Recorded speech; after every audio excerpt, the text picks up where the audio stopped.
The modern-day chemical rocket has an impressive lineage. From fireworks and flaming arrows to interplanetary travel, the solid fuel rockets come a long way.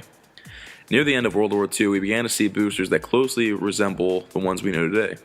Most notably is the V-2, a design constructed by Wernher von Braun, initially designed as an intercontinental missile. After the fall of Nazi Germany, the Soviets and the US, realizing the rocket's deadly potential, started designs of their own. The first milestone came in 1957 with the success of Soviet's Sputnik satellite, which started the space race. The competitiveness during the race created an era of great technological achievement that was unlike anything before or since.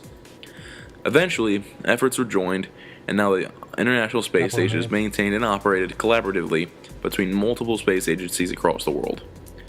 Recently, the US canceled the shuttle program, leaving it up to the Russians to getting supplies to the ISS, leaving NASA open to explore other facets of our great universe.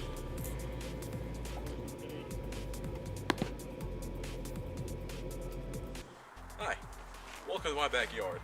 We're doing a demonstration today on how a modern chemical rocket works. We got a few model rockets to shoot off. Unfortunately, with the recent inclement weather, we're not able to do that. So we're going to light off a few in my backyard rig, and we're going to see how it goes.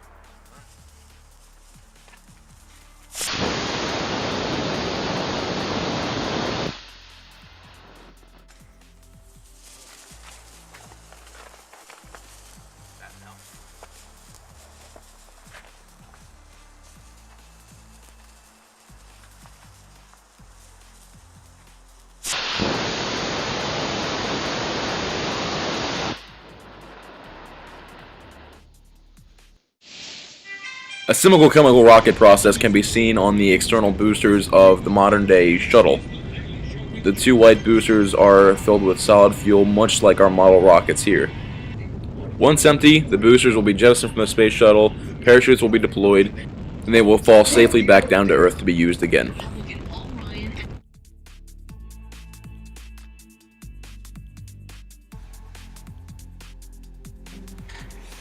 With the technology of space exploration constantly expanding, NASA has found other planets that are outside of our solar systems.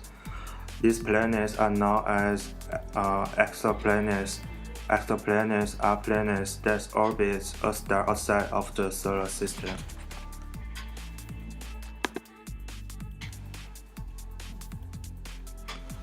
Currently, the Hubble Space Telescope has discovered 5 exoplanets in our sector of the galaxies have bodies of water running across their surface. NASA determines if the exoplanets had water by assessing how each of the planet's atmosphere absorbed light. The Hubble Telescope has infrared telescope array which allows researchers to observe the light reaching each planet's star reaching its atmosphere and then tracking which wavelength of the star the atmosphere would either transmit or absorb. With this information, researchers could determine what gas the exoplanet's atmosphere held and if water vapor was a most. In about 5 billion years from now, the Sun will expand into a red giant and eventually engulf Earth. Many people believe that the human species won't exist anymore, but if we did this, exoplanets could become a place we could maybe inhabit in the distant future if need be. With some of the exoplanets containing water on the surface, this makes the possibility of inhabiting another planet more realistic.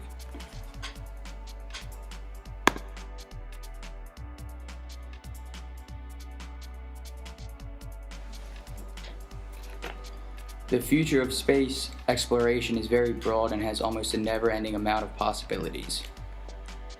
One aspect of space exploration being worked on currently is known as commercial space exploration. Commercial space exploration are private companies that build spaceships to fly through the orbital and suborbital space. One spaceship that has been built and has been tested is known as the Dragon capsule that was built by Space Exploration Technologies, otherwise known as SpaceX, that's based out of Hawthorne, California.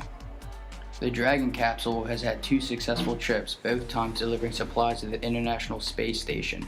So far, these trips have been unmanned, which makes it much safer to test. However, SpaceX is developing an astronaut-carrying version of the Dragon capsule.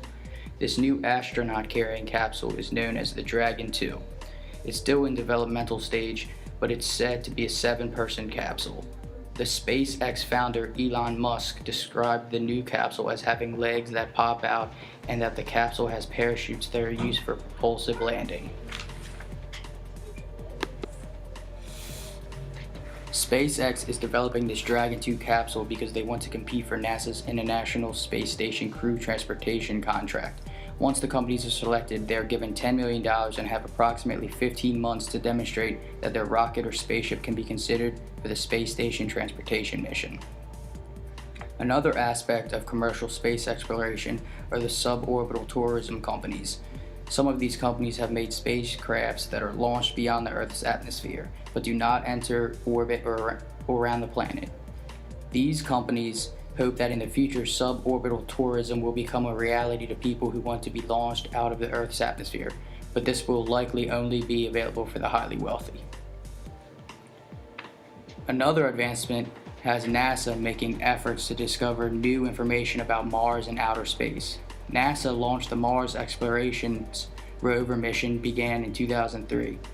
The Mars Exploration Program is a long-term effort of robotic exploration of Mars. NASA launched 2 rovers that landed on Mars in 2004. The primary goal of this mission is to find out more information about the planet of Mars. The rover searches for and collects a wide range of rocks and soil found on Mars.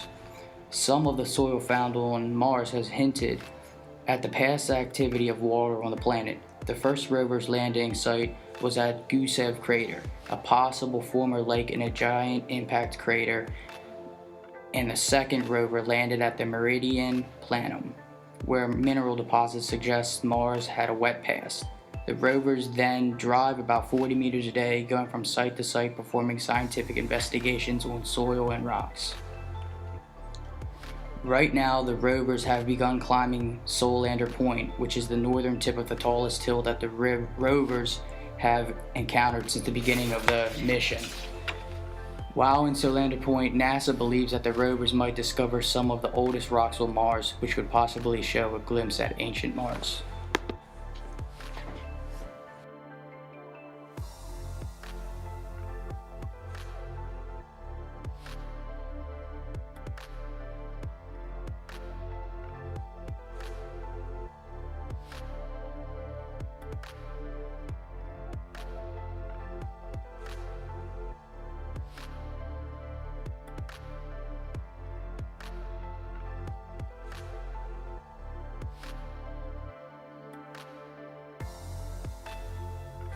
With technology for space exploration rapidly expanding over the years, we aren't sure what could be discovered or made in the future.